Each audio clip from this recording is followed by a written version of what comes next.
विधिमंडळ गटनेता निवड ते शिंदेंची मनधरणी। बुधवार ठरला राजकीय घडामोडींचा वेगवान दिवस।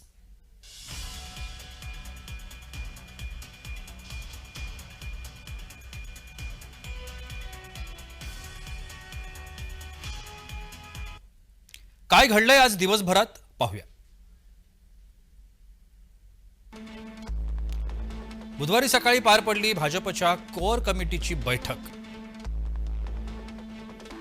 त्यानंतर पार पडली विधिमंडळ संसदीय पक्षाची बैठक। बैठकीला केंद्रीय निरीक्षक विजय रुपाणी आणि निर्मला सीतारामन हजर। बैठकीत गटनेतेपदी देवेंद्र फडणवीस यांच्या नावाचा प्रस्ताव। फडणवीस यांच्या नावाला आमदारांची एकमतानं संमती। भाजपच्या विधिमंडळ गटनेतेपदी फडणवीस यांची निवड। दुपारी 3 वाजता फडणवीस वर्षा निवासस्थानी दाखल। दुपारी फडणवीस आणि शिंदे यांच्यात पार पडली महत्त्वपूर्ण बैठक। बैठकीनंतर शिंदे, फडणवीस आणि पवार राजभवनावर आले। महायुतीचे आमदार, पदाधिकारी यांनी एकत्र येत सत्ता स्थापनेचं राज्यपालांना पत्र दिलं। राज्यपालांकडून महायुतीला सत्ता स्थापनेचं निमंत्रण मिळालं। राजभवनावर महायुतीच्या तिन्ही नेत्यांनी पत्रकार परिषद घेतली।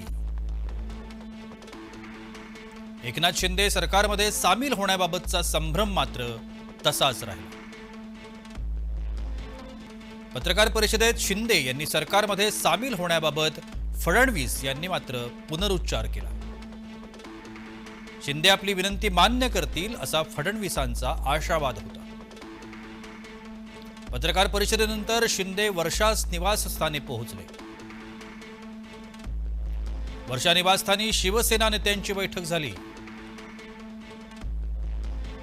सायंकाळी पुन्हा फडणवीस वर्षा निवासस्थानी दाखल झाले।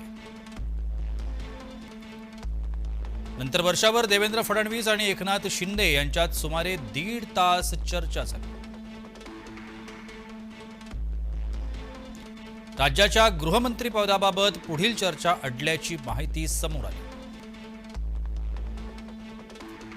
फडणवीस सागर बंगल्यावर पोहोचले।